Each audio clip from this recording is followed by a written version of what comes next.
Hello friends, কেমন আছেন সবাই? আশা করি ভালো আছেন। আজ আবার আপনাদের সামনে হাজির হয়েছি নতুন একটি ভিডিও নিয়ে।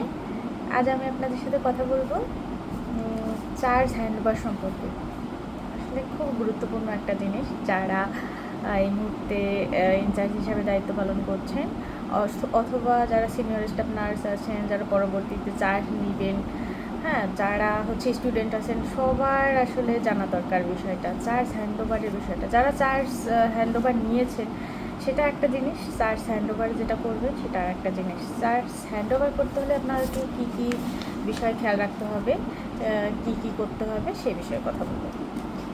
যেমন ধরুন, আপনি একজন সিনিয়র স্টাফ নার্স, এই মুহূর্তে নার্সিং ইনচার্জ হিসাবে দায়িত্ব পালন করছেন, অথবা এবং আপনার দায়িত্ব পালন শেষ হয়েছে, আপনাকে চার্জ অন্য একজন নতুন ইনচার্জ যিনি আসছেন তাকে দায়িত্ব হ্যান্ডওভার করতে হবে। সেই ক্ষেত্রে আপনাকে কী কী করতে হবে?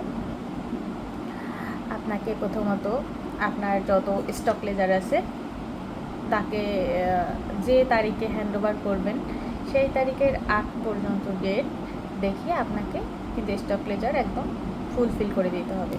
অর্থাৎ যতগুলো ওষুধ এনেছেন, যতগুলো খরচ করেছেন এবং কতগুলো আপনার ওষুধ স্টকে রয়েছে সেই হিসাবটা তাকে দিতে হবে। এবং ওয়ার্ডের যত রকম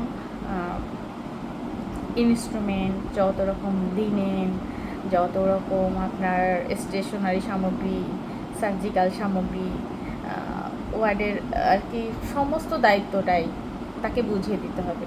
সেজন্য আপনি জিনিসপত্র তো তাকে হাতে হাতে দেখায় বুঝাই দিতে হবে।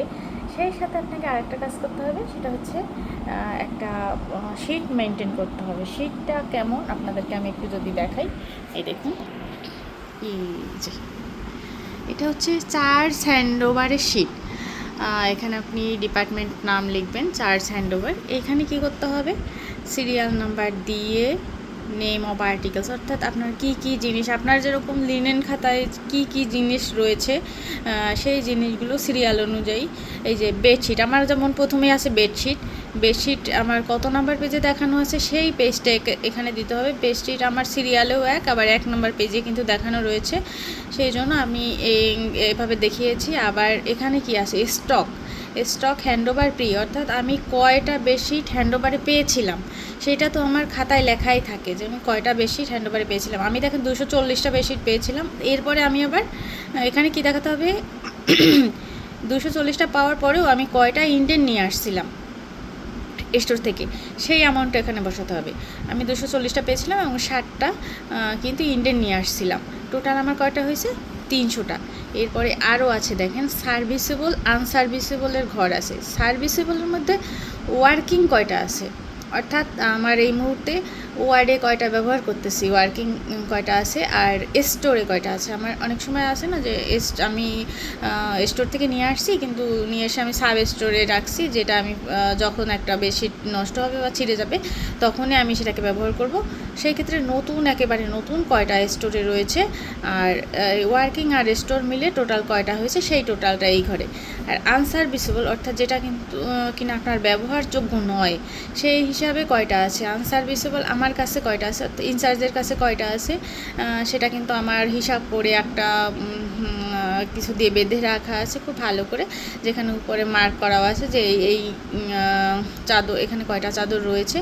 আর অফিসে যদি থাকে অফিসে কয়টা দেয়া আছে। ইঞ্জিনিয়ার, এখানে ইঞ্জিনিয়ার আসলে চাদরের ক্ষেত্রে দরকার হয় না, যদি কোনো ইনস্ট্রুমেন্ট বা হচ্ছে কোনো মেশিনারিজ ইঞ্জিনিয়ারের কাছে থাকতে পারে, সেই ক্ষেত্রে সব ইঞ্জিনিয়ারের কাছে যদি কিছু থাকে সেটা এখানে পূরণ করতে হবে। আর এখানে আনসার্ভিসেবল টোটাল করতে হবে। এখানে কি আছে, 2 নম্বরে পিলো আছে, কত নাম্বার পেজে দেখিয়েছি, হ্যান্ডওভার কয়টা পেয়েছি, আমি ইন্ডেন এনেছি কি না, আমি কোনো পিলো ইন্ডেন আনিনি, 51টাই আছে। এর মধ্যে সবগুলো ওয়ার্কিং আছে কি না, স্টোরে আছে কি না, টোটাল কত, আর আনসার্ভিসেবল অর্থাৎ অব্যবহারযোগ্য কতটা আছে সেটা দেখাতে হবে। এই হচ্ছে একটা টোটাল জিনিস, যেটা হচ্ছে এইভাবে প্রতিটা জিনিসেই কিন্তু আমাকে দেখাতে হয়। এবং বেশি পিলো কাভার, ব্ল্যাঙ্কেট কাভার, তারপর আছে প্যাশন বেড কয়টা আছে আমার, ফোম আছে কয়টা, বেড সাইড লকার আছে কি না, এইভাবে কিন্তু প্রতিটা জিনিস আমাদেরকে দেখাতে হয়।